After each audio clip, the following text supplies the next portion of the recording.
low pressure gauge for pressure high and low. Objectives. At the end of this video, you shall be able to test the high pressure gauge performance, test the low pressure gauge performance. Let us collect the tools and equipment required to do this exercise. Trainees Toolkit 1 set, Owner's Repair Manual 1 number, Manifold Gauges 1 number, Recovery Vacuum Pump, Car with AC, Cotton waste as required, soap oil as required, refrigerant. Procedure. Checking of refrigeration system with manifold high or low pressure gauge. Read the manifold gauge pressure with the following established conditions. Note: it should be noted that the gauge indications may vary slightly due to ambient temperature conditions. Normally functions refrigeration system. Low pressure side 1.5 to 2 kg or centimeter square, 21 to 28 psi, 147 to 196 kPa. High pressure side 14.5 to 15 kg by centimeter square, 206 to 213 psi, 1422 to 1471 kPa. Normal operating pressure ranges of car AC using HFC 134 at an ambient conditions of 32 degrees Celsius to 35 degrees Celsius are low pressure side 1 to 3 kg by centimeter square. B. High pressure side 12 to 22 kg by centimeter square. Step: clamp the gauge manifold of testing station to observe pressure conditions of car AC system. Connect low side and high side hoses to service ports of a car AC system. Start the car and switch on AC. Accelerate the engine shaft gear in neutral.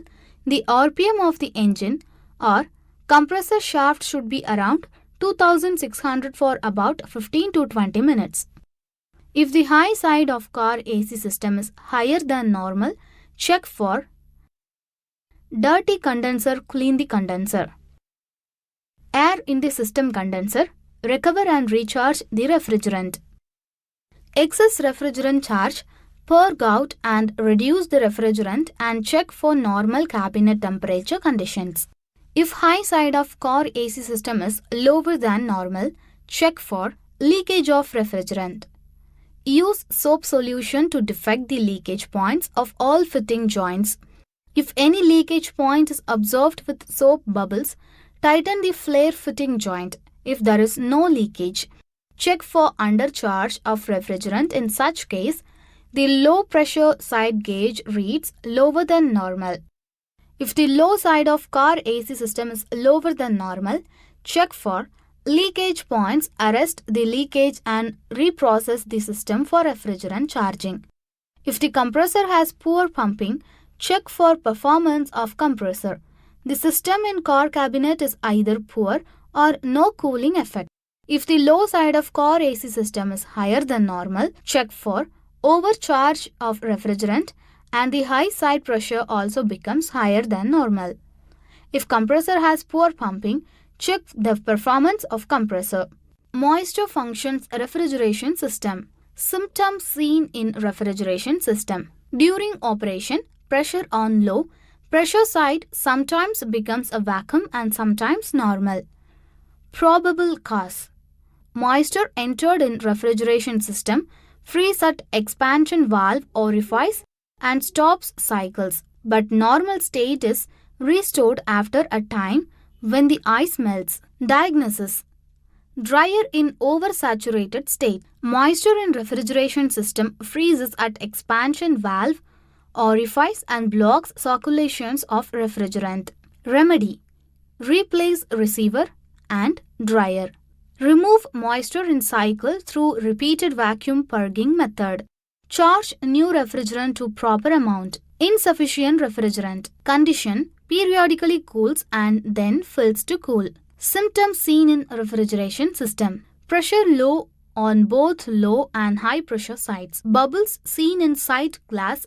Insufficient cooling performance. Probable cause: gas leakage at some place in refrigeration system. Refrigeration system. Diagnosis: insufficient refrigeration in system. Refrigerant leaking. Remedy: Check with leak detector repair. Charge refrigerant to proper amount. Poor circulation of refrigerant. Condition: insufficient cooling. Symptoms seen in refrigeration system: pressure low on both low and high pressure side. Frost on tubes from receiver to unit. Probable cause: refrigerant flow obstructed by dirt in receiver. Diagnosis: receiver clogged. Remedy: replace receiver.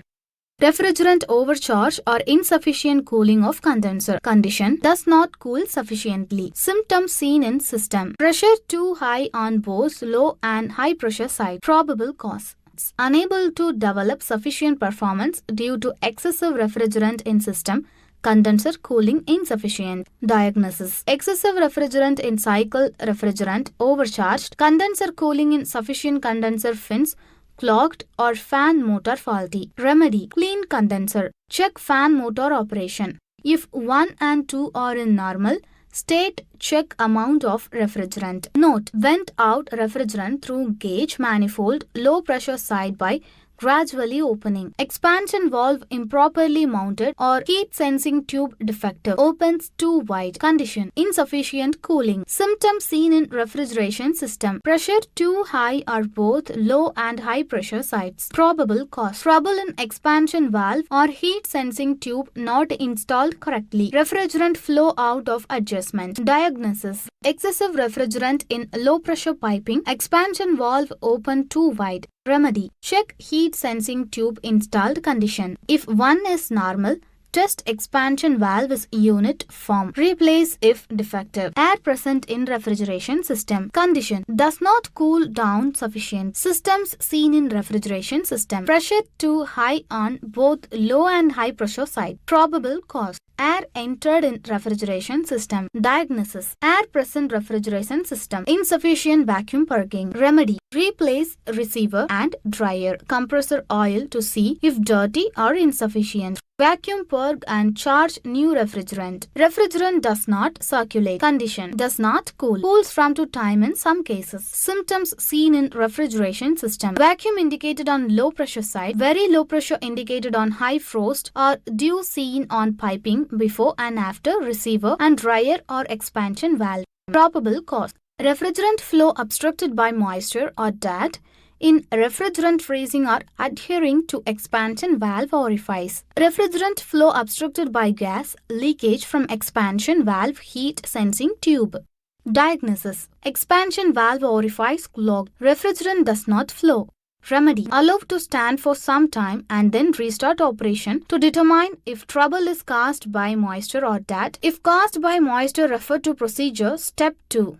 If caused by dirt, remove expansion valve and clean off dirt by blowing with air. If unable to remove dirt, replace valve, vacuum purge and charge new refrigerant to proper amount. For gas leakage from heat sensing tube, replace expansion valve. Defective compression compressor. Condition: does not cool. Symptoms seen in refrigeration system: pressure too high or low pressure side, pressure too low at high pressure side. Probable cause: internal leak in compressor. Diagnosis: compression defective, valve leaking or broken, sliding parts, piston, cylinder, gasket, connecting rod, etc. Remedy: replace compressor. Recap. In this video, we have discussed how to test the high pressure gauge performance, test the low pressure gauge performance. I hope you have a clear understanding of this. Do this exercise with the help of your instructor. Thank you for watching this video. Hello, I hope you are all excited for today's session. In this module, we are going to learn how to practice in straight driving on wide roads. Objectives: at the end of this video, you shall be able to drive a vehicle on a straight road, shift the gears smoothly using double declutching and single declutching, apply the brakes effectively. Let us collect the tools and equipment required to do this exercise. Tools, instruments required: trainee's toolkit 1 number, vehicle registration certificate 1 number, fitness certificate, driving license, L-boats, jack lever, equipment required, vehicle with stepney, materials required, cleaning cloth as required, soap oil as required.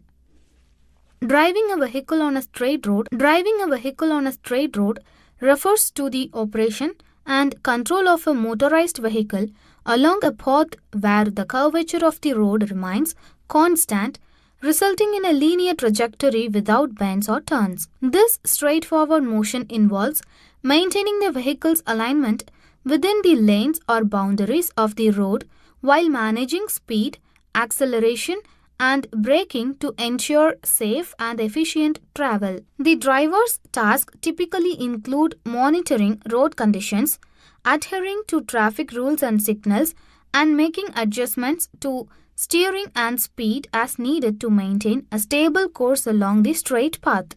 Start the engine. Release the parking brake. Press the clutch pedal fully. Move the gear shifting lever into the first gear smoothly and retain your hands on the steering wheel. First gear is not synchromesh. Raise the engine speed a little and hold it there. This extra power is needed to move a stationary vehicle. See the rear view mirror for traffic coming from behind. Release the clutch pedal slowly till you feel the car is moving forward. Hold the clutch pedal. Look around over your right shoulder. Press the accelerator pedal further down gradually and simultaneously release the clutch pedal slowly. Allow the vehicle to move slowly. Keep both the hands on the steering wheel. Look ahead and lift the left foot off the clutch pedal. Let the car move steadily forward for a few yards. Shift the gear using either double declutching or single declutching smoothly. Hold the gear lever knob. Increase the car speed and then release the accelerator pedal. Declutch fully just as the accelerator pedal comes up to the top. Shift the first gear to neutral. Engage the second gear. Increase the car speed by pressing the accelerator pedal. Repeat the above procedure for changing the gear from the second to the third. For changing the gear from third to second and second to first, repeat the same procedure. Prepare yourself for braking. Look into the rear view mirror and signal for stopping. Release the accelerator pedal gradually to avoid jerky movement. Apply the brake gradually. Just a little before the car stops, declutch. If it is not done properly, the engine will stop running. Stop the vehicle and put the gear shift lever to neutral position. Switch off the ignition. Apply the hand brake. Do not drive a vehicle at a speed more or less than what is specified by the manufacturer for a particular gear. Recap. In this video, we have discussed how to drive a vehicle on a straight road, shift the gears smoothly using double declutching and single declutching, apply the brakes effectively. I hope you have a clear understanding of this. Do this exercise with the help of your instructor.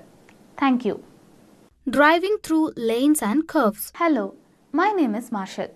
I hope you are all excited for today's session.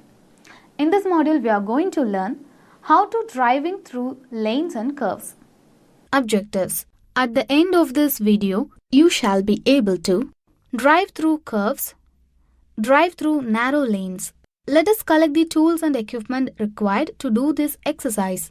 Trainee's Toolkit, 1 number. Vehicle Registration Certificate, 1 number. Insurance Certificate, Fitness Certificate, Driving License, elbows, jack lever, vehicle with stepney, cleaning cloth as required, soap oil as required. Driving through lanes and curves involves the operation and control of a motorized vehicle along a road that includes bends, curves and multiple lanes. This type of driving requires the driver to navigate changes in direction, adjust speed, and position the vehicle within designated lanes or paths. Negotiating curves involves steering the vehicle smoothly and predictively to follow the curvature of the road while maintaining control and stability. Transitioning between lanes requires the driver to signal intentions, check blind spots, and merge safely into adjacent lanes. Successful driving through lanes and curves necessitates awareness of road's geometry,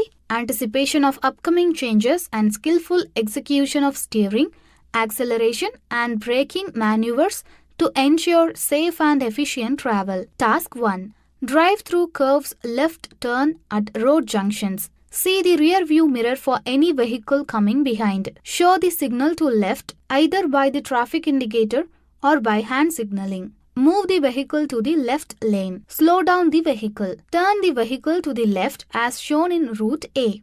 Note, the vehicle should not be too close to the left side curb. Right turn at road junctions. See the rear view mirror for any vehicle coming from behind. Show the signal for turning to the right with the traffic indicator or by hand signaling. Slow down the vehicle and move to the right lane. Do not cross the center lines. Move the vehicle to the right as shown in route B. The driver should not move the vehicle as shown in route C. Route C is taken by some drivers against the law and is full of hazards. Turning right into a main road. Drive the vehicle width in your left half of the road as shown in the figure. Do not cut at the corners. Turning right into a side road. See if any car is coming opposite to you as shown in the figure. Shown in the indicator to turn right. Wait for the opposite traffic to clear. Slowly move the vehicle as shown in the figure. Cars coming from behind. A in figure.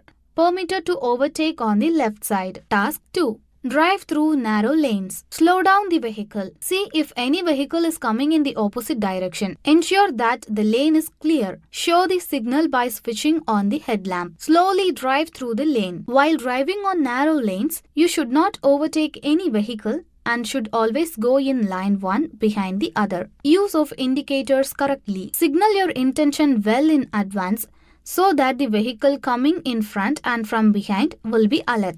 Recap. In this video, we have discussed how to drive through curves, drive through narrow lanes. Hope you have a clear understanding of this.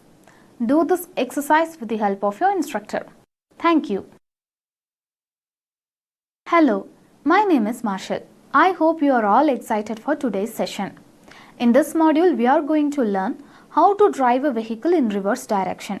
Objectives. At the end of this video, you shall be able to reverse the vehicle from the parking, reverse the vehicle when the vehicle is moving with traffic. Let us collect the tools and equipment required to do this exercise. Trainees Toolkit 1 number, Vehicle Registration Certificate 1 number, Fitness Certificate, Driving License, L-boats, Jack lever, Vehicle with stepney, Cleaning cloth as required, soap oil as required. Task 1. Reverse the vehicle from the parking. Reverse a vehicle from parking refers to the maneuver of moving a motorized vehicle backward from a stationary position within a designated parking space or area. This operation involves the driver shifting the transmission into reverse gear, which causes the vehicle to move backward. The driver must then use the steering wheel to guide the vehicle in the desired direction while also controlling the speed using the accelerator and brake pedals. During this maneuver, the driver must be attentive to the surroundings, including obstacles, pedestrians and other vehicles, using mirrors and turning their head to check blind spots. Safe reversing from parking requires precision in steering and speed control to navigate the vehicle out of the parking space and into the desired direction of travel, while also ensuring the safety of pedestrians and other road users. Step 1. While reverse the vehicle, ensure that there is nothing hidden behind the vehicle. Pedestrians, cyclists or other vehicles are not approaching you.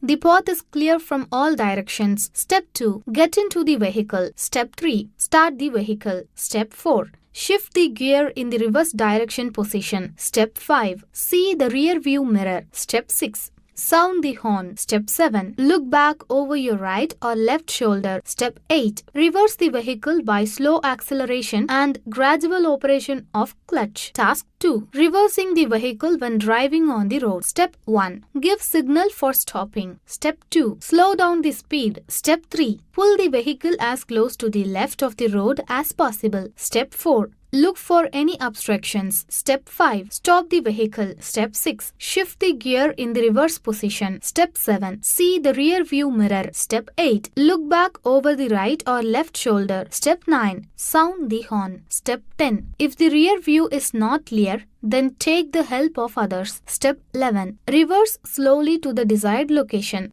Recap. In this video, we have discussed how to reverse the vehicle from the parking, Reverse the vehicle when the vehicle is moving with traffic. Hope you have a clear understanding of this. Do this exercise with the help of your instructor. Thank you for watching this video. Hello, I hope you are all excited for today's session. In this module, we are going to learn how to overtake another vehicle on road. Objectives. At the end of this video, you shall be able to overtake another vehicle on road. Let us collect the tools and equipment required to do this exercise. Tools and instruments required. Trainee's toolkit, 1 number. Vehicle registration certificate, 1 number. Vehicle fitness certificate. Driving license, elbows, jack lever, vehicle with stepney. Materials required. Cleaning cloth as required. Soap oil as required. Lube oil as required. Coolant as required. Overtaking in the Indian driving system refers to the action of passing or moving ahead of another vehicle traveling in the same direction on a road. This maneuver typically involves moving into a lane beside the vehicle, being overtaken and accelerating to pass it safely. It's essential for drivers to follow specific rules and guidelines when overtaking to ensure safety on the road, such as ensuring there's enough space and visibility, using turn signals to indicate intentions, and yielding to oncoming traffic when necessary. Overtaking should be done with caution and only when it's safe to do so, respecting traffic laws and the safety of all road users. Task 1. Overtaking a vehicle. While overtaking a vehicle, looking at the rear view mirror and ensure that no vehicle behind you is too close. Give proper signal to the vehicle that you are overtaking. Sound the horn. Dim and dip at night. Never try to overtaking near an intersection, curves, any obstruction which makes the road not clearly visible. Ensure that there is enough road length before you without any oncoming vehicles. Maintain a safe distance from the vehicle moving in front. Change the gear down and accelerate to increase speed.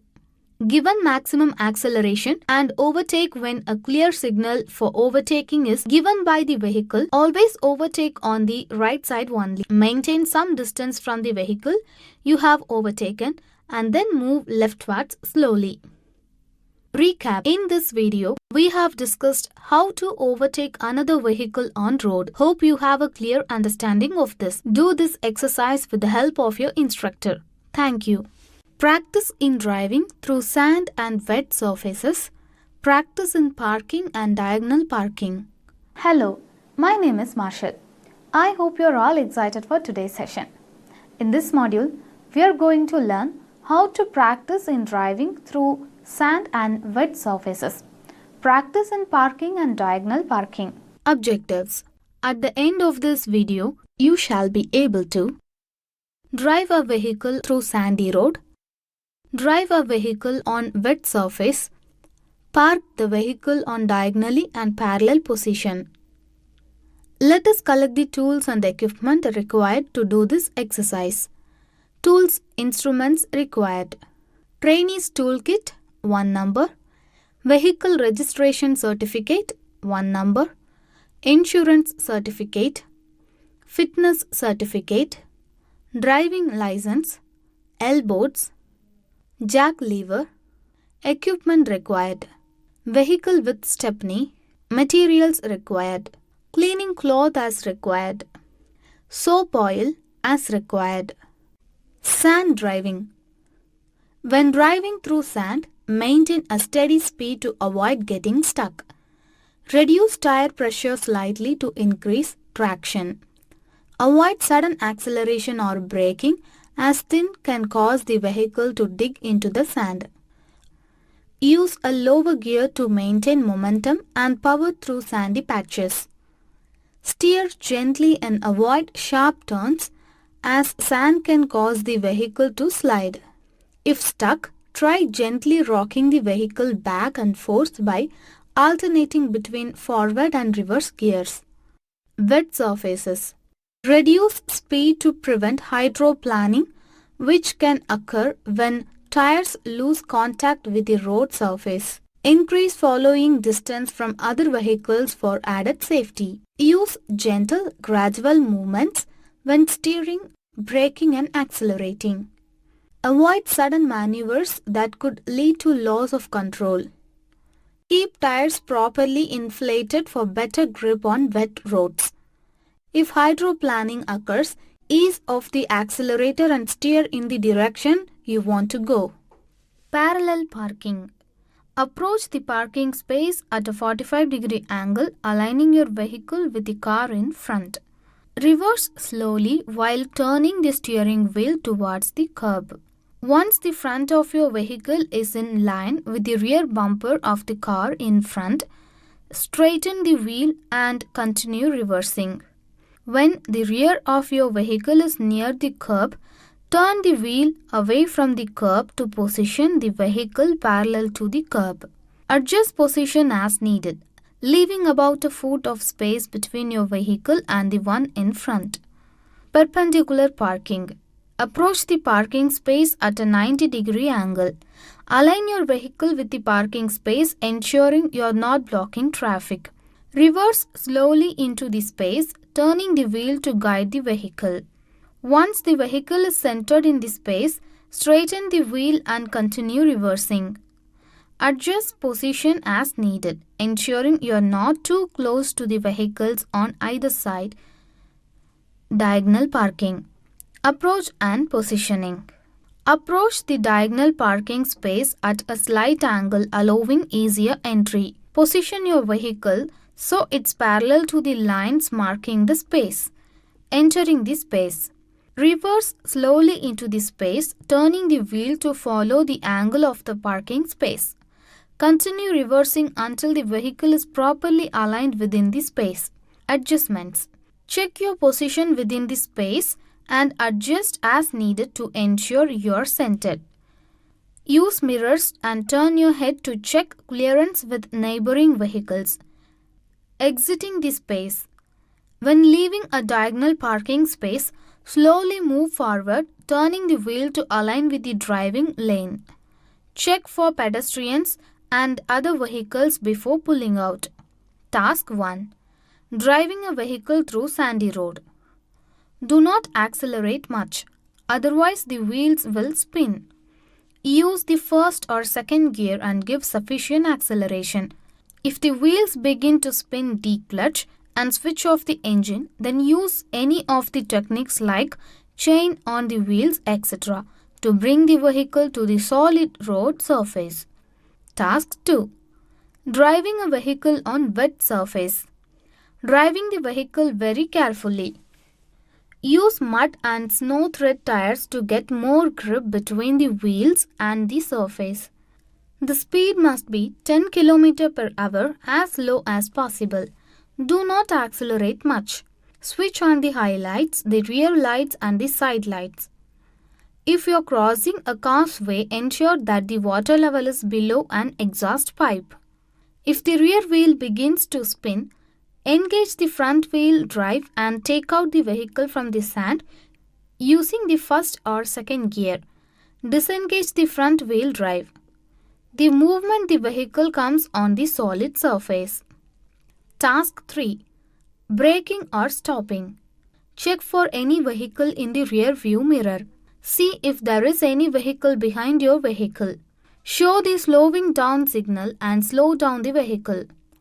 Press the brake pedal gradually, just a little before to stop the car declutch fully. If it is not done properly, the engine will stop running. Apply the brake and stop the vehicle. Put the gear in neutral, switch off the engine. Apply the handbrake. Recap. In this video, we have discussed how to driving a vehicle through sandy road, driving a vehicle on wet surface, park the vehicle on diagonally and parallel position. Hope you have a clear understanding of this. Do this exercise with the help of your instructor. Thank you.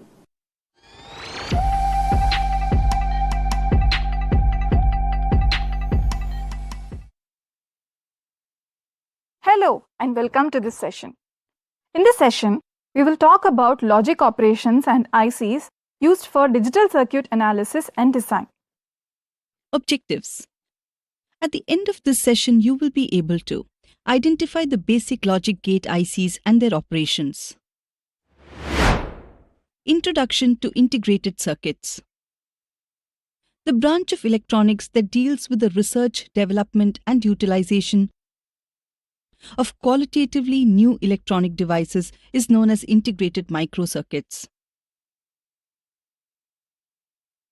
This is the semiconductor-based chip which consists of set of digital circuitry. Integrated microcircuits, generally known as integrated circuits, are a low-cost electronic circuit consisting of active and passive components that are joined together on a single crystal chip of silicon.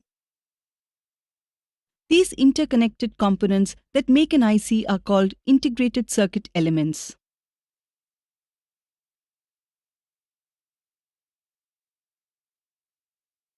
In digital ICs, information is represented by binary digits. TTL or transistor-transistor logic and CMOS, complementary metal oxide semiconductor, are two types of technologies used in the design and construction of integrated circuits or ICs, particularly in digital logic circuits. TTL devices are known for their speed and robustness. They typically operate on a power supply of 5 volts. CMOS circuits are highly valued for their low power consumption, especially when in a static or idle state. Logic gate. A logic gate is a device that acts as a building block for digital circuits. They perform basic logical functions that are fundamental to digital circuits. Most electronic devices we use today will have some form of logic gates in them. In a circuit, logic gates work based on a combination of digital signals coming from its inputs. Most logic gates have 2 inputs and 1 output, and they are based on Boolean algebra. At any given moment, every terminal is in one of the 2 binary conditions, true or false.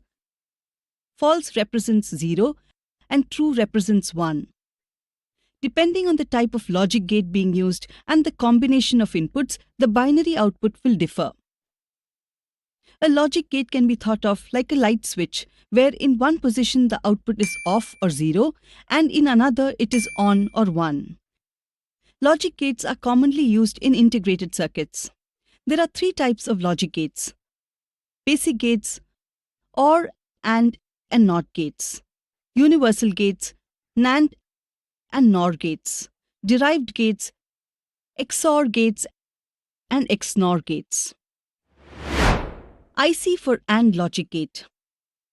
The AND gate performs the logical multiplication operation, which is commonly known as AND function. For 2 or more inputs, AND gate produces a high output only if all the inputs are high. It produces a low input even if one of the inputs is low. This is the symbol for the AND gate. The logical expression for an AND gate is Y is equal to A and B. For an AND gate with n inputs, there are 2 raised to n possible combinations of inputs. If n is equal to 2, there are 4 possible input combinations, which are 0, 0, 0, 1, 1, 0, and 1, 1. The IC used for AND gate is IC7408. This IC includes 4 AND logic gates, where each gate is used separately without changing other gates. So it is called quadruple 2-input AND logic gates. This IC works with a single power supply, but it is available in several packages based on the circuit requirement. Now let's see the pin configuration of a 7408 integrated circuit. Pins 1 and 2 serve as inputs for the first AND gate. Pin 3 is the output for the first AND gate. Pins 4 and 5 act as inputs for the second AND gate. Pin 6 is the output for the second AND gate. Pins 9 and 10 are designated as inputs for the third AND gate. Pin 8 provides the output for the third AND gate. Pins 12 and 13 function as inputs for the fourth AND gate. Pin 11 is the output for the fourth AND gate. Pin 7 is connected to ground. Pin 14 is used for the supply voltage. Note that the supply voltage VCC for the 7408 IC is typically plus 5 volt.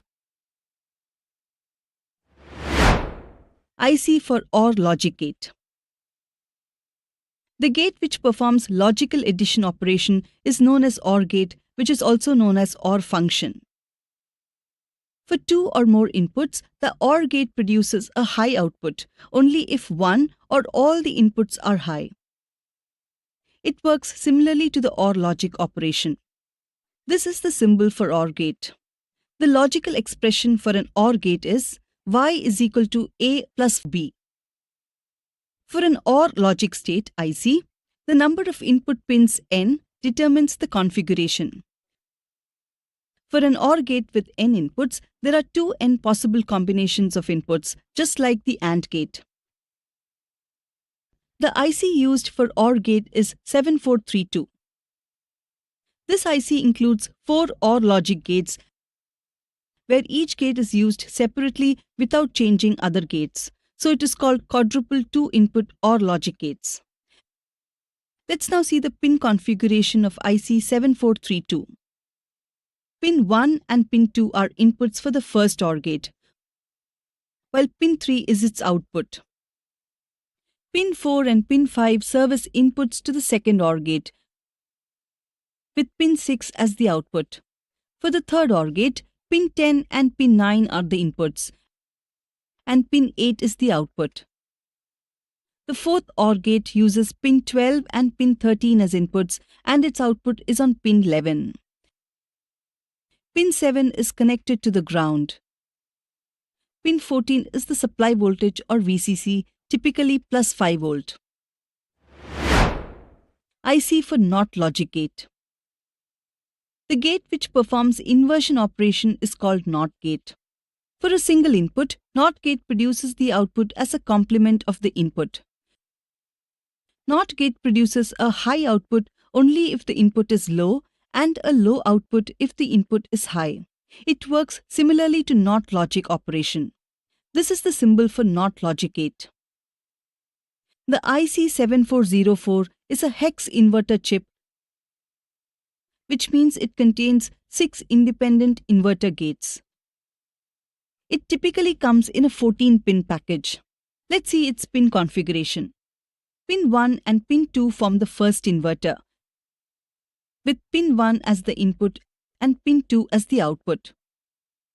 The second inverter consists of pin 3 as the input and pin 4 as the output. For the third inverter, pin 5 is the input and pin 6 is the output. The fourth inverter uses pin 9 as the input and pin 8 as the output. Pin 11 is the input and pin 10 is the output for the fifth inverter. Finally, the sixth inverter comprises pin 13 as the input and pin 12 as the output. Pin 7 is connected to the ground. Pin 14 is connected to the supply voltage VCC, which is typically plus 5 volt. This brings us to the end of this session. In this session, we have learned to identify basic logic ICs and their operations. Thank you for watching. We will see you in part 2 of this session.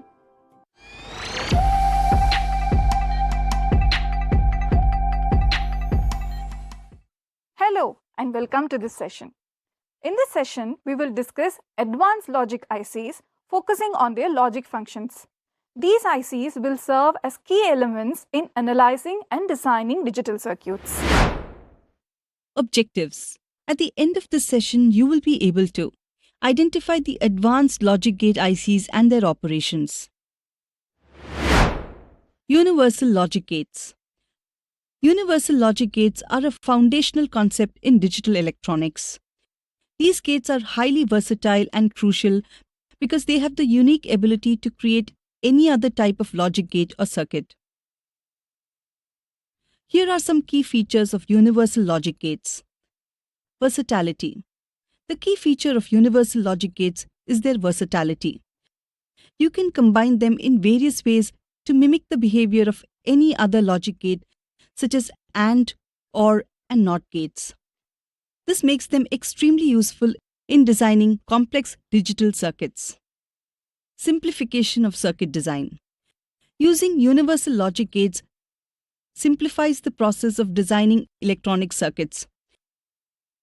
Instead of needing a wide variety of different types of gates, a circuit designer can achieve the desired functionality using just one kind of universal logic gate. This uniformity can lead to easier manufacturing and potential cost savings. Efficiency in circuit construction. In practical terms, building a circuit with a single type of gate can be more efficient. It reduces the complexity in the layout and interconnection of different components on a circuit board. Educational and theoretical importance. In educational settings, universal logic gates are important for teaching the fundamentals of logic and circuit design. They demonstrate how various logical functions can be constructed and interrelated. There are two main types of universal logic gates, NAND and NOR gates. Integrated circuit for NAND logic gate. NAND gate is a combination of NOT gate and AND gate. In other words, NAND gate is an inversion of AND gate. It is called NAND as N stands for NOT, meaning a NOT AND gate. For two or more inputs, the NAND gate produces a high output only if one of the inputs is low. Here is the symbol for the NAND gate. The NAND gate Boolean expression is denoted by a complement of AND. Y is equal to AB bar. The IC used for NAND gate is IC7400. The IC7400 is a quad 2-input NAND gate chip, which means it contains 4 independent NAND gates.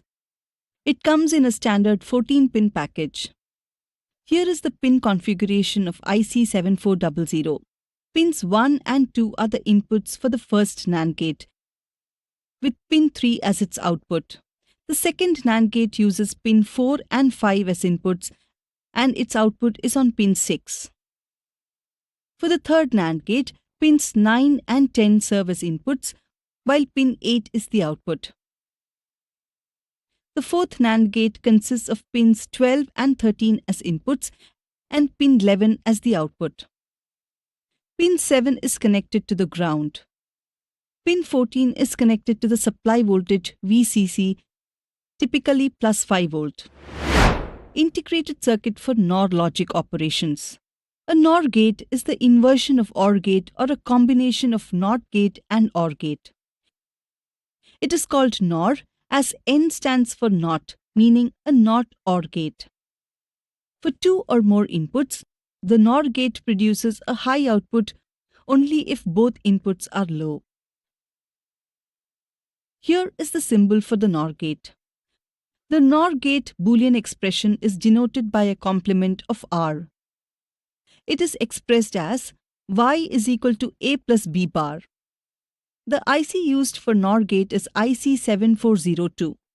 The IC7402 is a quad 2-input NOR gate chip, meaning it contains 4 independent NOR gates. It comes in a standard 14-pin package. Pins 2 and 3 are the inputs for the first NOR gate, and pin 1 is its output. The second NOR gate utilizes pins 5 and 6 as inputs, with pin 4 as the output. For the third NOR gate, pins 8 and 9 serve as inputs, and pin 10 is the output. The fourth NOR gate uses pins 11 and 12 as inputs, with pin 13 as its output. Pin 7 is the ground connection. Pin 14 is connected to the supply voltage VCC, typically plus 5 volt. Integrated circuit for XOR logic operations. XOR gate has 2 or more inputs but a single output. XOR gate generates a high output if both the inputs are not at the same logic level, A not equal to B. Here is the symbol. The IC used for XOR gate is IC7486. The IC7486 is a quad 2-input XOR gate. It contains 4 2-input XOR gates. It comes in a standard 14-pin package. Let's see the pin configuration for 7486 IC. Pins 1 and 2 are inputs for the first XOR gate, with pin 3 as its output. The second XOR gate uses pins 4 and 5 as inputs and pin 6 as the output.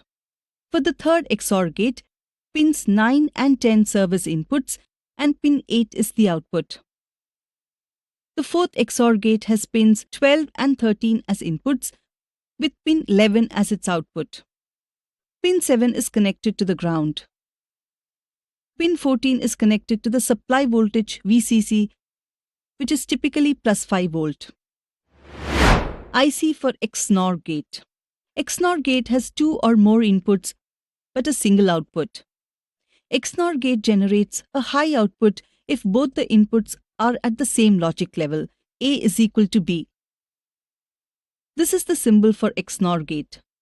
This is the Boolean expression for an XNOR gate, where this symbol represents the XOR operation and the overline represents the NOT operation.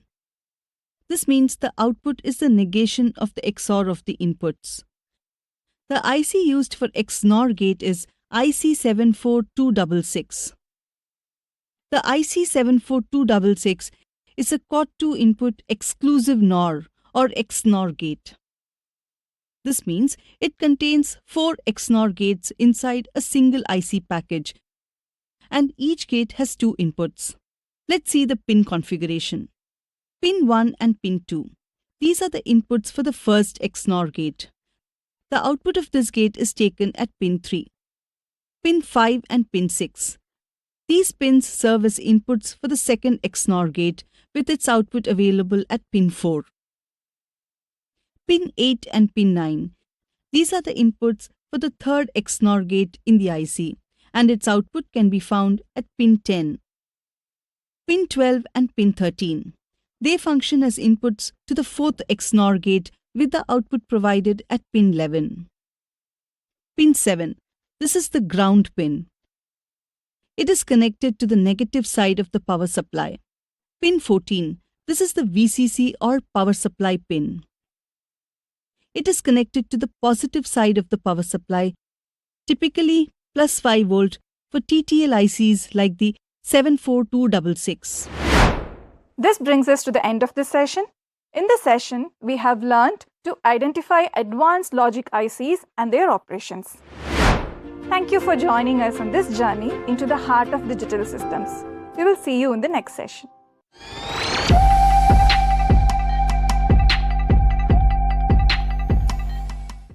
Hello and welcome to this session. Today we are going to learn about a 4-to-1 multiplexer. This device is really important for choosing and sending data in systems like data compression and communication. Let us build and understand this key part and see how digital sections work. Objectives. At the end of this session, you will be able to identify the tools and materials needed to construct and test 4-to-1 multiplexer circuit, and construct and test 4-to-1 multiplexer circuit using IC74LS153. Introduction to multiplexers. A multiplexer or MUX is a combinational logic circuit that channels one of several analog or digital input signals to a single output line based on the status of selector inputs. The power of a MUX lies in the control lines that decides which input line gets connected to the output at any given time. Based on the binary code applied to these selector pins, the associated data channel gets linked to the output. Looking closer at a 4x1 multiplexer, it consists of 4 data inputs labeled input 0 through input 3, 2 selector pins S0 and S1, and a single output. The status of S0 and S1 decides which input gets connected to the output at any point. We have 4 sample data inputs 010, 110, 001, and 101. Let's change the select inputs to 00. Notice the first data input 010 is directed to the output. Now we change select inputs to 10. So the second data input is transferred to the output. The multiplexer truth table clearly shows how each combination of S1 and S0 binary selectors activates a specific input route. This makes it easy to figure out the input-output status by looking at the selector bit state. Let's now look at the tools and materials to construct and test 4-to-1 multiplexer circuit using IC74LS153. We will need the following tools and equipment: digital trainer kit 1 number, digital multimeter with probes 1 number, wire stripper 1 number, tweezer 1 number. We will also require the following materials and components: IC74LS153 and hookup wires as required. Let's now see the IC74LS153 specifically designed as a dual 4-to-1 line data selector or multiplexer. The IC74LS153 is a digital integrated circuit that belongs to the 74LS series. The 74LS153 is a dual 4-line to 1-line data selector or multiplexer. It consists of 2 individual 4-to-1 multiplexers within a single IC. Each multiplexer has 4 data input lines but only 1 output line. Let's look at the pin configuration of this IC. It comes in a 16-pin package. Pins 6, 5, 4 and 3 are the data inputs for the first multiplexer. Pins 10, 11, 12 and 13 are the data inputs for the second multiplexer. Pins 1 and 15 are the enable inputs for the first and second multiplexer respectively. These are active low inputs. Pins 14 and 2 are the select inputs for the first multiplexer and second multiplexer. Pin 8 is connected to ground (GND) and pin 16 is connected to the supply voltage (VCC). The outputs of the first and second multiplexers are pins 7 and 9 respectively. Let's now see the step-by-step procedure to construct and test a 4-to-1 multiplexer circuit using the 74LS153 integrated circuit. The first step is to gather all your components, laying them out neatly on your workspace. This includes 74LS153 IC. Since we are using a digital trainer kit, the major portions of the circuit like breadboard, power supply, switches, resistors and LED etc. are incorporated on that. Thoroughly inspect each part and verify you have the full set before beginning assembly. Once you have collected all the components, prepare the breadboard. Begin by inserting the 16-pin 74LS153 IC into the breadboard. Make sure all pins are properly aligned vertically and refer to the circuit diagram for accurate placement. Switch on the power supply to ensure plus 5 volt power supply section of digital IC trainer kit is working or not using a multimeter.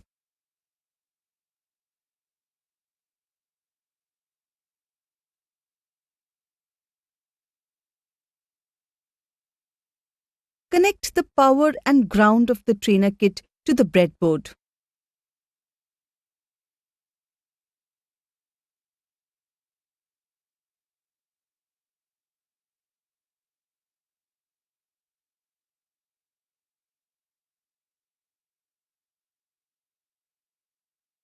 Also take another jumper wire and connect one end of it to the plus 5 volt source and the other end with pin 16 as supply source. Connect one end of the first jumper wire to the ground rail or the ground source and the other end with pin 8. This step is essential for powering the IC and providing a common reference for the circuit. Make sure the enable pins of both the multiplexers, pin numbers 1 and 15, are in active low state.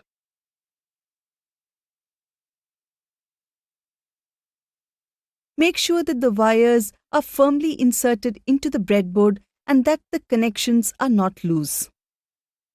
Safety tip: a loose connection can lead to unstable circuit behavior. After making these connections, double-check against your circuit diagram to confirm that you have connected the pins correctly to the ground. Take 4 switches labeled as switches 1, 2, 3 and 4. Connect switch 1 to pin 6.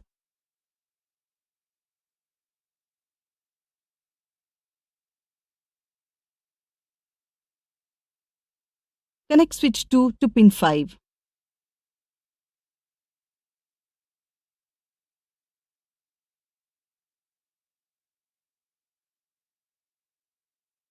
Connect switch 3 to pin 4.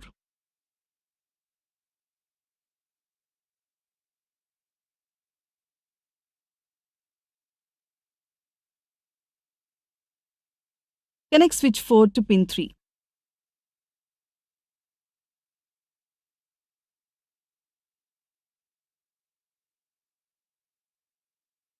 Connect the selection input A with pin 14 and B with pin 2 through switches S5 and S6.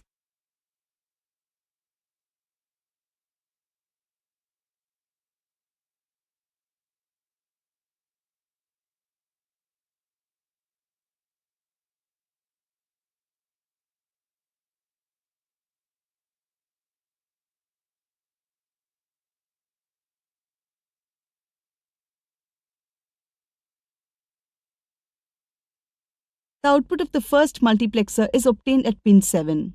Connect it to the output LED monitor.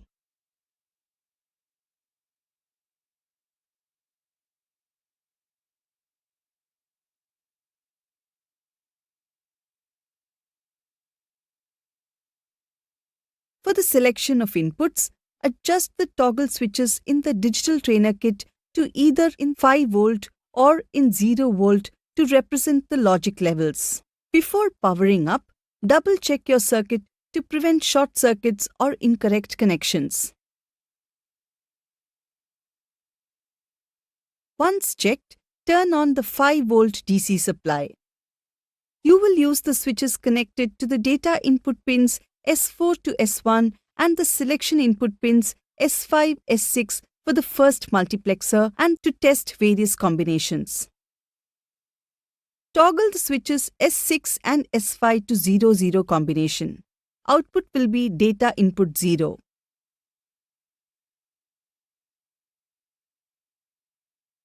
If D0 is set to 0, the output Y should also be 0.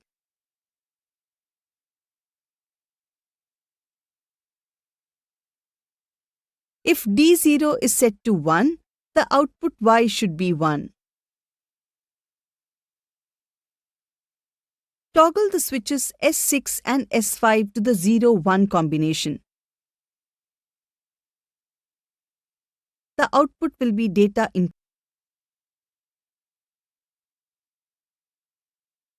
If D1 is set to 1, the output Y should be 1.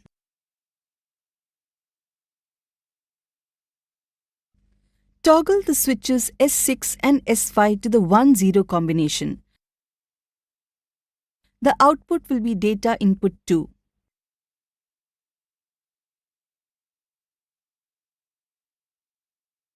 If D2 is set to 0, the output Y should also be 0. If D2 is set to 1, the output Y should be 1.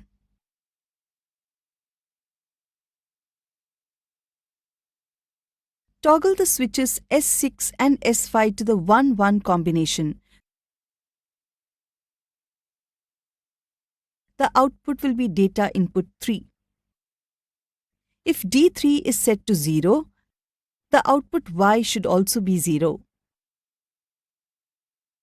If D3 is set to 1, the output Y should be 1.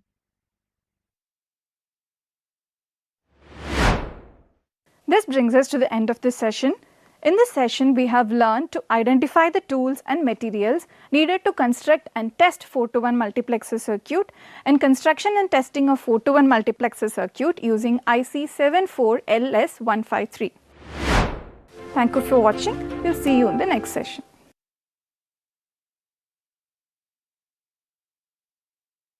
Now coming to the soul of the arbitral proceedings, which is Indian Contract Act 1872.